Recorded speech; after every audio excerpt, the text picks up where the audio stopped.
Hello mga bossing, kayo po ba mga bossing ko ay problemado na naman tungkol sa usapin ng pera. Hindi malaman kung paano po palalaguin ang inyo pong kaperahan mga bossing. Kung may negosyo po kayo, napakatumal nito. Ako po'y may tuturo po sa inyo para ang pera natin ay manganak ng manganak mga bossing. Dumami ng dumami ng dumami mga bossing.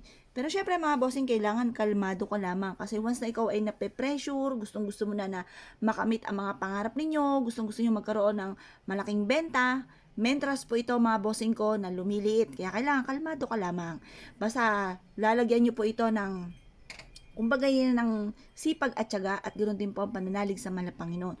At sabayan nyo ng ganitong mga pamamaraan. Tapos, isip lang kung ano pa ang pwede nating idagdag para mas maging papatok ang ating negosyo. Or kaya kung kayo ay mananaya, para kayo po ay manalo ng malaking halagang pera. May tuturo po ako sa inyo po mga bossing para magtuloy-tuloy ang pasok ng swerte. Ngayon po mga bossing, kailangan lamang po natin syempre ang dahon ng laurel. Ito po ay generous na nagbibigay ng tulong, nagbibigay ng swerte mga bossing.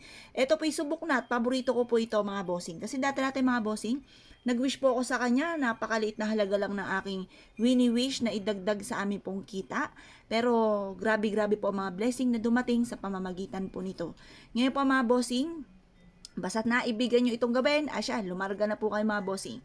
Ganon din po mga bossing ko ang ating luya. Ang luya mga bossing ko isa sa mga pinakamaswerte na dapat ay meron din po tayo. Ito po mga bossing ko, ang luya ay nagtataboy ng mga bad spirit din po ito. Nagtataboy din ito lalo na ng mga toxic sa buhay natin, ng mga taong chismosa, pakalimera at inggitera mga bossing. Kailangan natin ng proteksyon pero mas mainam naman na kayo ay kinaiinggitan kaysa kayo po ang naiinggit. Kaya, kailangan lang po natin ng proteksyon. Ngayon po mga bossing talagang, ewan ko lang, dadami lalo maiinggit sa inyo sa dami ng swerte na darating po sa inyo mga bossing. Proven po ito mga bossing. Basta habang kayo nagwi-wish, ito ay magmumula sa puso, ang inyong lahat ng kahilingan, lahat ng gusto po ninyo, sabihin nyo na, huwag ka nang mahiya, huwag ka nang magpatumpik-tumpik pa, huwag mo itong gamitan ng sana. Tapos po mga bossing, sasabayan ito ng sipag at tiyaga, pagiging positibo sa buhay. Baka ikaw naman mismo kumukontra mga bossing sa mga pangarap po ninyo. Huwag niyong kontrahin po yan. Kaya po natin yan. Nakaya nila, kaya din natin. Makakamit natin lahat ang ating mga pinapangarap. Paano po ito mga bossing? Harap lang po kayo sa may silangan mga bossing.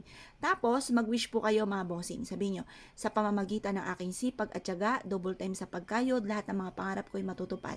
Hahatakin ko lahat ng suwerte na matagal ko nang pinapangarap.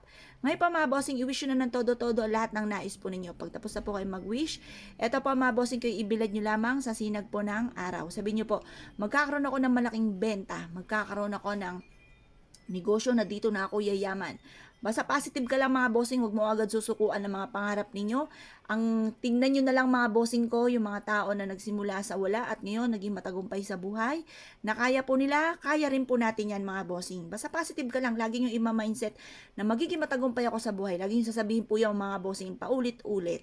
Ngayon pa mga bossing, mainam na, subukan nyo po ito.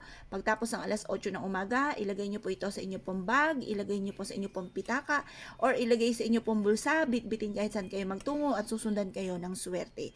Proven po ito mga bossing. Pwede nyo rin po ito ilagay sa inyo pong ilalim ng unan upang sa ganoon magtuloy-tuloy ang pasok ng swerte at kailanman hindi na kayo mamoblema tungkol sa usapin ng pera. Mapapasin nyo mga bossing ko, ang pera nyo po ay manganganak, manganganak mga bossing. Dadami po yan ng dadami mga bossing. Yan pa mga bossing, kapag po yan ay dumami na ng dumami, dumadami na rin po yung mga negosyo po ninyo. Positive ka lamang mga bossing, mag-isip ka na naman ulit, halimbawa, jump ka na naman sa bagong negosyo, ganun po mga bossing. Yan po mga bossing, mapapasin niyo, dumadami po ng dumadami ang negosyo, dumadami ng dumadami ang income. Yan po mga bossing ko ay parami pa ng parami. Huwag kayong titigil mga bossing hanggat hindi nyo pa nakakamit ang lahat ng mga pangarap po ninyo, or kung nakamit nyo po ito, jump na naman sa bagong pangarap mga bossing. Proven po ito mga bossing. Ang ati po luya, mentras natutuyo, mentras po siyang higit na nagiging maswerte mga bossing. Kaya kung kayo pinaniwala mga bossing, asya, good luck po. Sige po lahat.